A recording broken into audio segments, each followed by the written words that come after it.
Dans ce chapitre, nous allons voir ensemble comment créer un formulaire d'édition pour éditer le post et une option de suppression dans l'interface de notre application. Alors pour commencer, nous allons d'abord commencer par créer une vue comme d'habitude. Alors pour cela, on va dans notre application et dans le fichier views.py qui est consacré aux vues.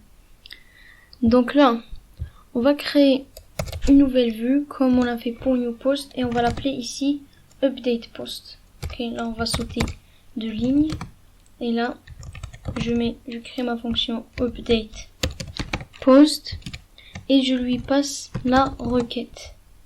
Ok. Et pour le moment, on va juste retourner un template avec la fonction render comme on l'a vu. Donc là, le template, la page HTML, je vais l'appeler updatepost.html. Et là, pour le moment, on n'a aucun contexte. Donc là, le contexte, je peux ne pas le passer. Donc je sauvegarde le fichier et je vais tout de suite aller créer le fichier updatepost.html juste ici dans le dossier template post.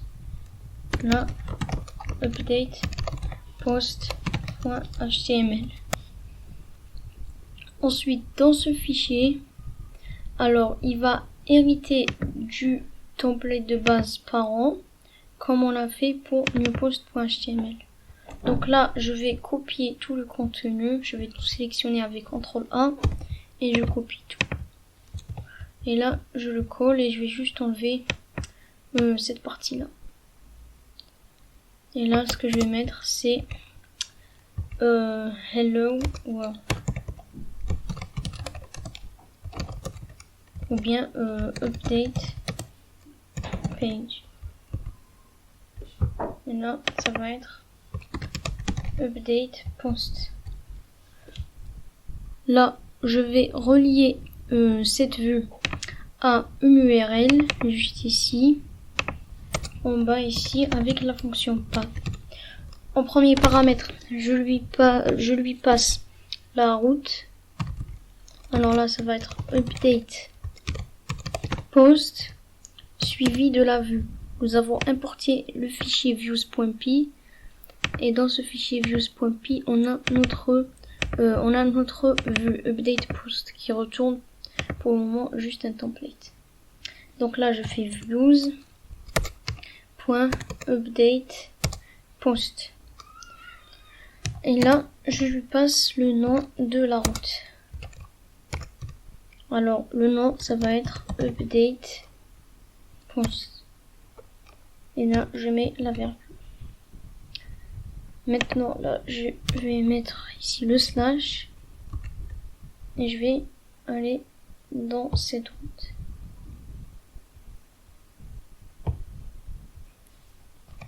Là, je mets update post parce que ici, nous avons mis dans notre application url.py quand il y a rien ici, on fait appeler à ce fichier là et là ça va être update post.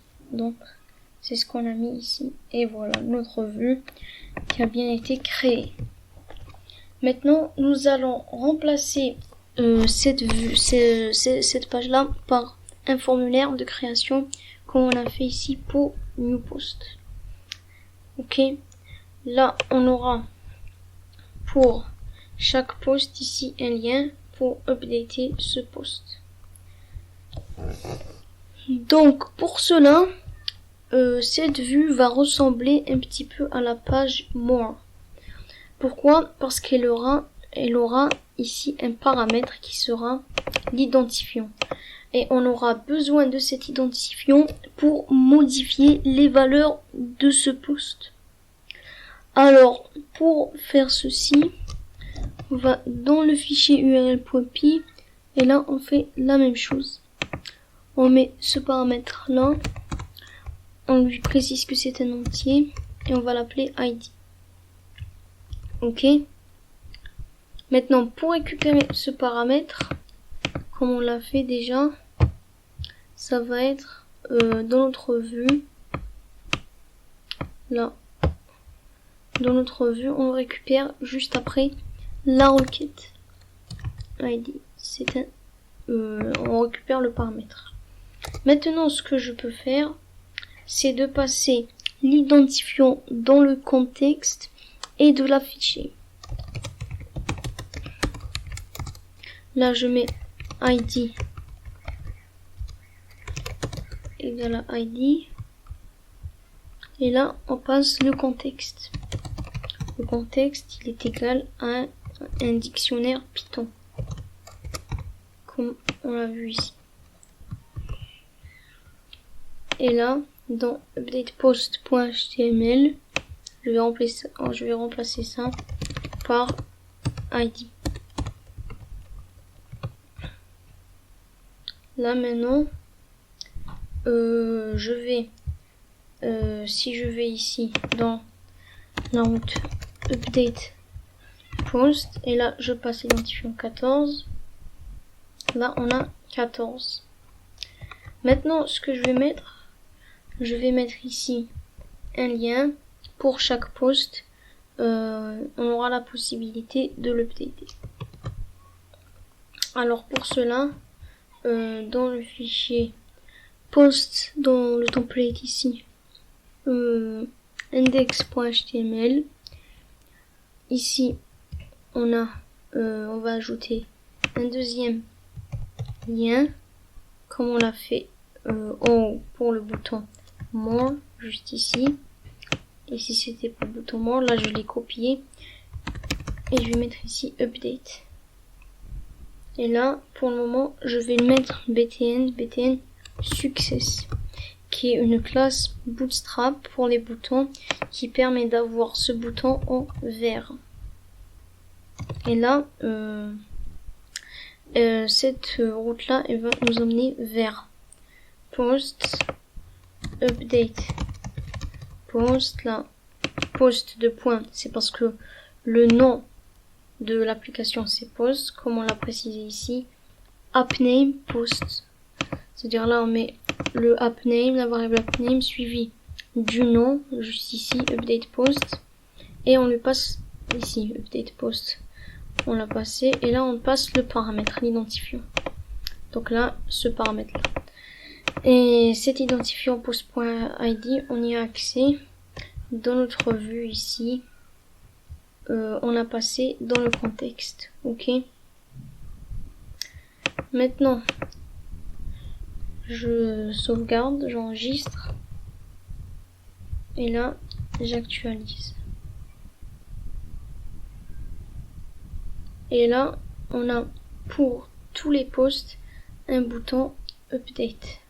Ok, là je vais juste changer la couleur parce que la couleur success n'est pas assez bonne. Je vais mettre info qui permet d'avoir un bleu clair, un bleu qui ressemble au vert. Donc voilà, comme ça c'est mieux. Là je clique sur update et là on nous a redirigé vers le post et on affiche l'identifiant. Si c'était un autre post, par exemple celui-là, l'identifiant change et c'est l'identifiant 7. Voilà.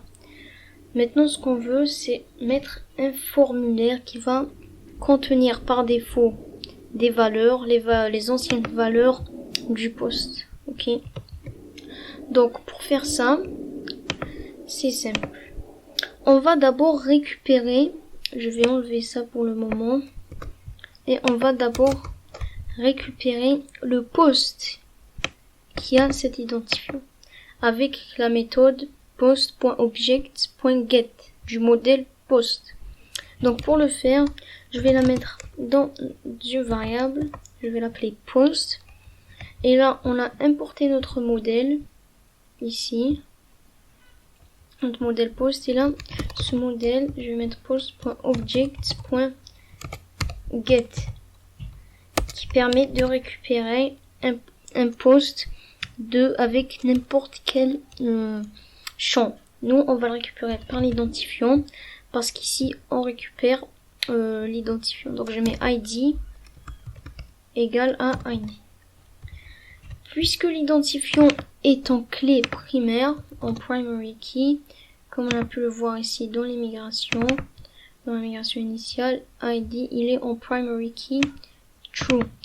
Ça veut dire qu'ici, à la place de mettre ID, on aurait pu mettre PK pour primary key. Mais moi, je préfère mettre ID.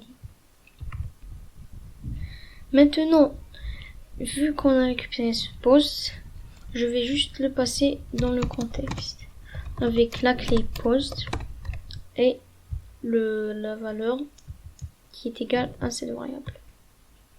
Là, je vais afficher cette variable. Je vais mettre post et là, si je clique sur update, ici, là, on a son titre. Là, si je clique sur test 5 ici, on a test 5, le titre. Pourquoi on a le titre? Parce que tout simplement, dans notre modèle, ici,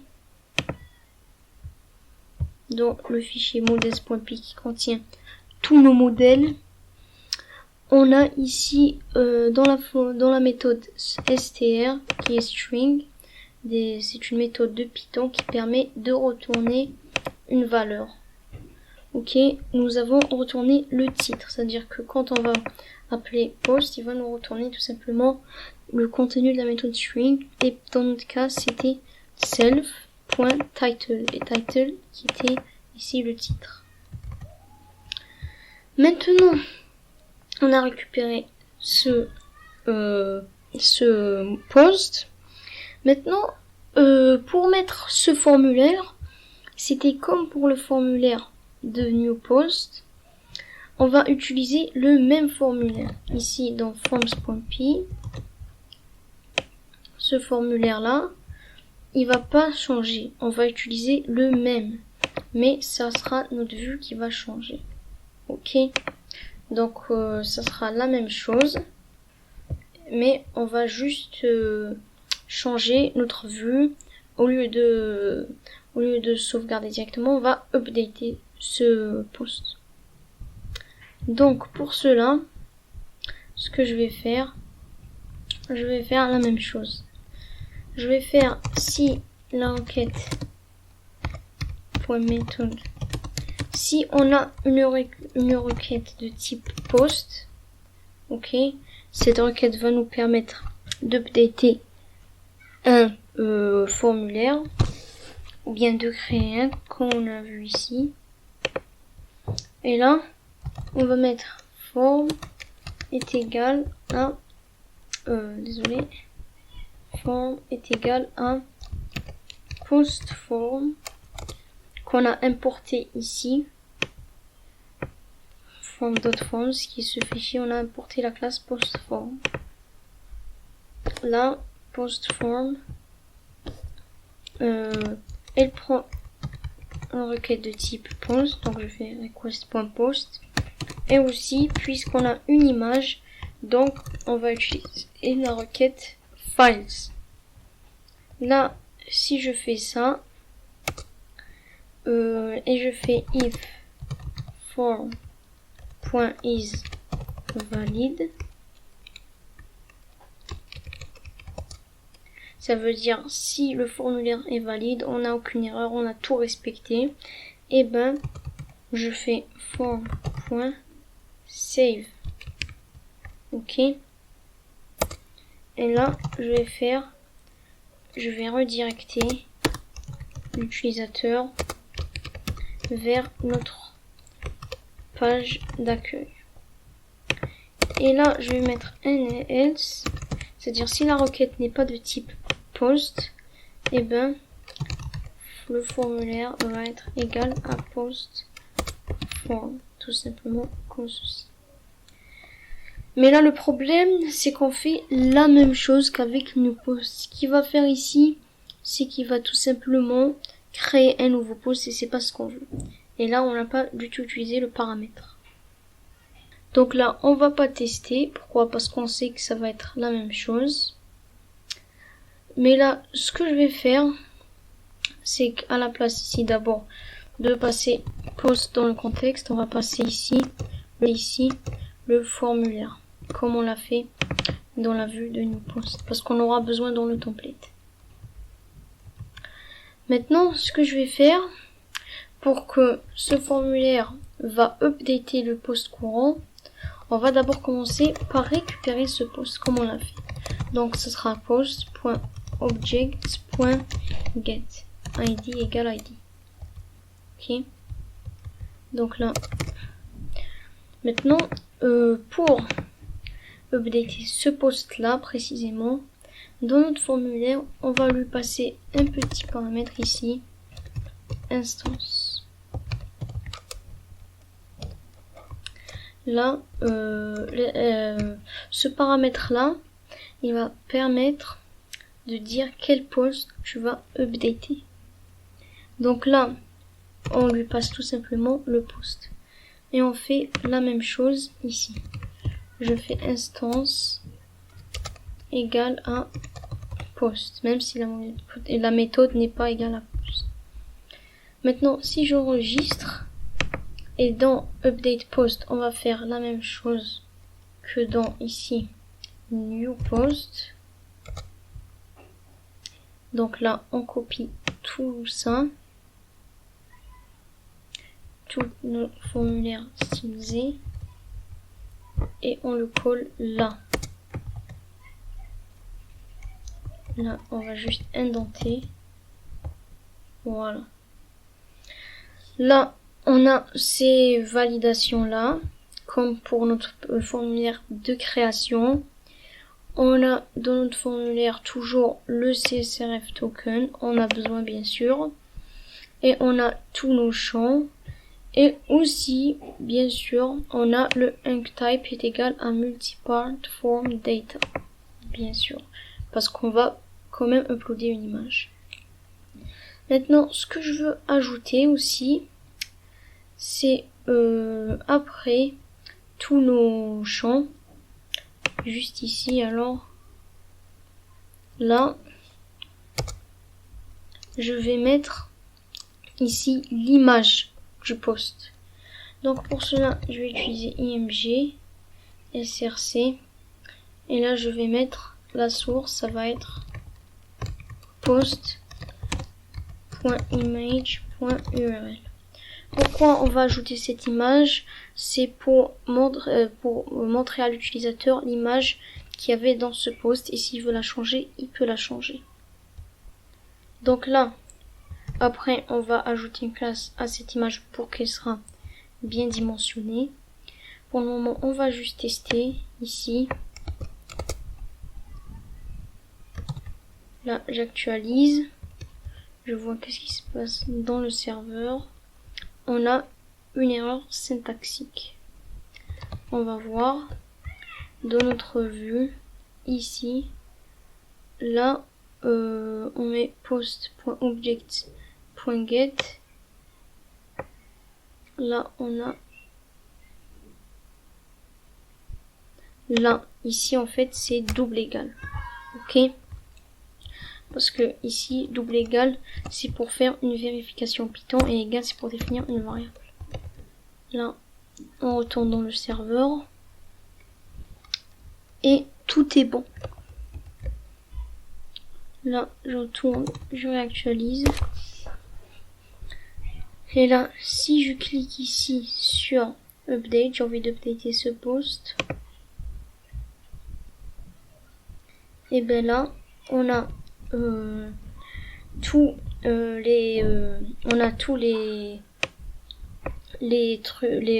les champs par défaut.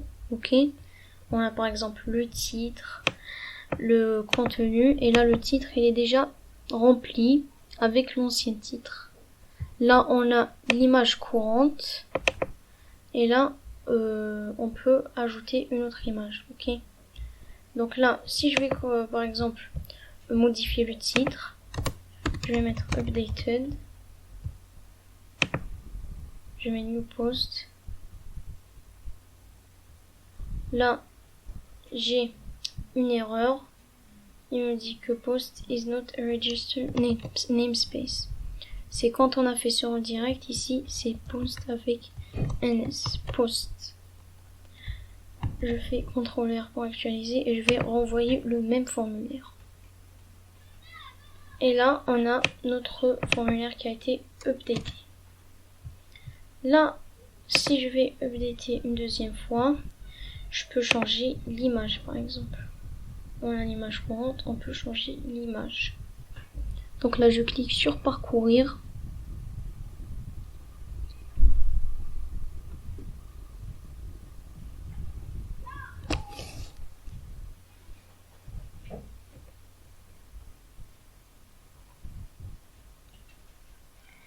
Et je choisis cette image. Je mets ouvrir. Et là, on a le nom. Je mets change. Là, je vais modifier le texte et je vais le rendre update post. Là, l'image, voilà la nouvelle image. Donc là, je vais tout de suite aller changer ici update et on va changer new post par update post. Alors où est-ce qu'il est? Ici. Update post. Et là, ici, update post. Là aussi, pour le titre, pourquoi ne pas ajouter update post suivi du titre. Donc la vue ici qu'on récupère le post, on peut le passer dans le contexte. Je mets post égale à post. Voilà. Et là je mets post.title. Et là, comme vous avez pu remarquer, notre image ne s'est pas affichée.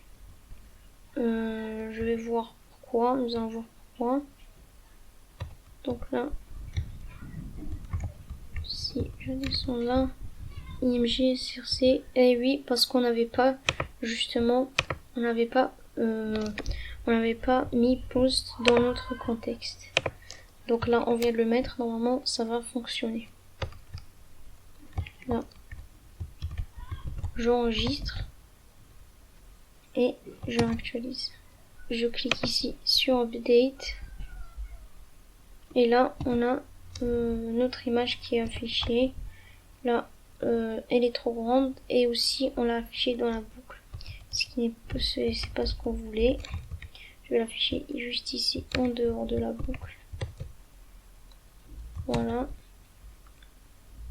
Là, on l'a affiché plusieurs fois. Là, maintenant, on l'affiche juste une fois.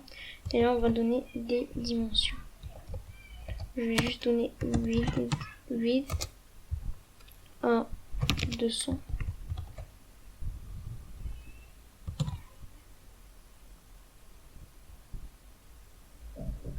Là, voici l'image. Je vais mettre ce new post juste en bas de l'image. Donc là, ce que je vais faire, je mets ici BR pour sauter la ligne et je vais donner une classe à cette image. Et je vais lui donner un margin bottom de 3 pour ne pas que ça colle avec le bouton. Je m'actualise. Et là, tout est bon. On a notre formulaire d'édition. Là, on peut éditer notre formulaire.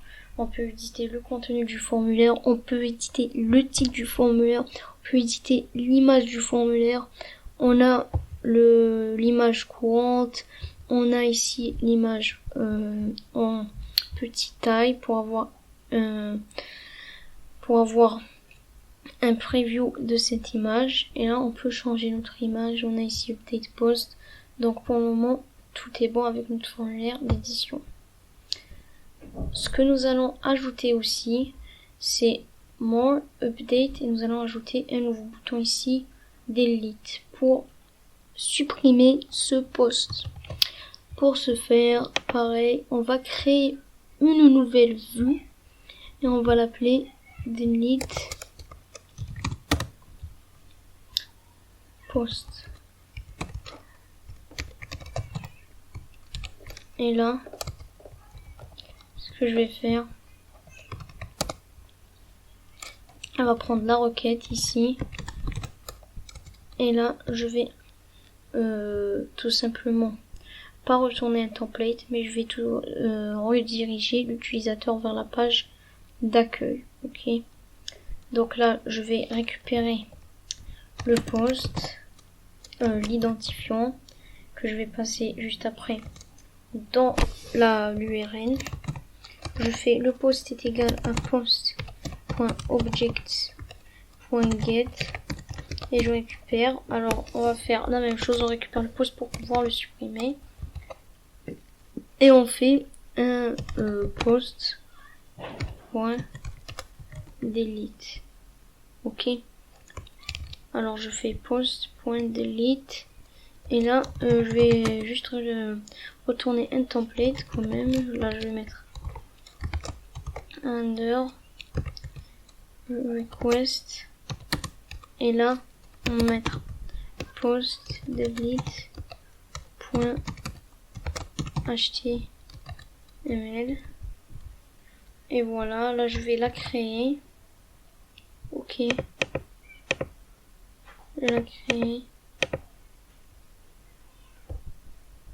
La créer juste ici. Je vais créer le template juste ici et je l'appelle delete post.html et là je vais mettre ici delete post. Là je ne vais rien mettre dans ce template et je vais tout simplement relier ça à une vue. Donc je mets ici path delete post et là je lui passe encore l'identifiant et là ça va être views.delete post et là le nom delete post. Là maintenant je vais ajouter dans index.html un autre bouton delete et là on va lui donner la classe built-in danger qui est une classe bootstrap qui va permettre d'afficher ce bouton en rouge.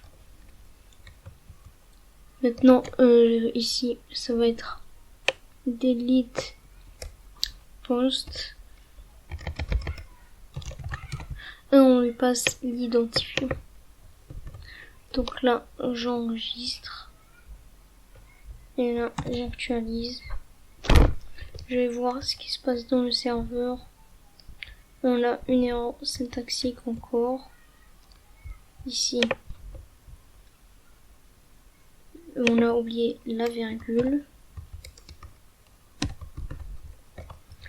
Je vais voir mon serveur. Tout est bon.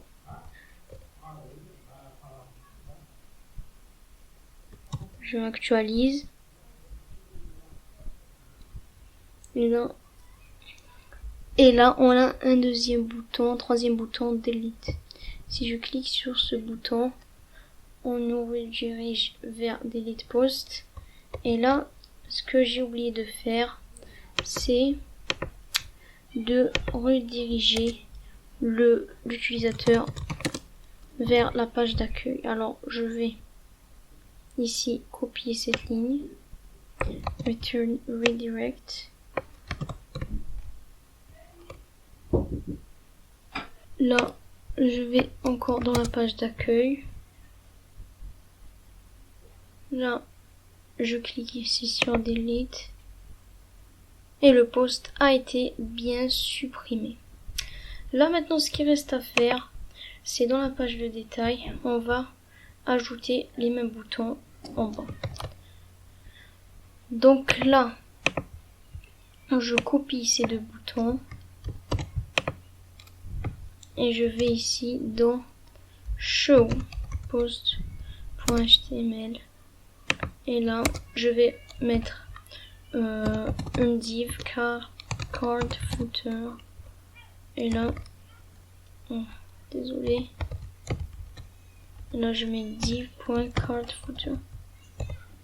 Et là, je vais coller le contenu. Là, on supprime tout ça. Et ça, et on réindente.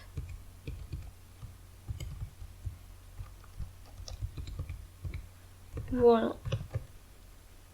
Maintenant, je réactualise. Et voilà. On a les deux boutons Update et Delete. Pour le moment, ce système n'est pas sécurisé parce que n'importe qui peut supprimer et éditer les posts de n'importe qui. Mais sachez que dans un autre chapitre, nous allons intégrer un système d'authentification qui va permettre à l'utilisateur de s'authentifier, de créer un compte, de se connecter avec ce compte-là et de pouvoir juste supprimer et éditer ses propres posts. Pour le moment, c'est tout pour ce chapitre. Moi, je vous dis à la prochaine pour le prochain chapitre.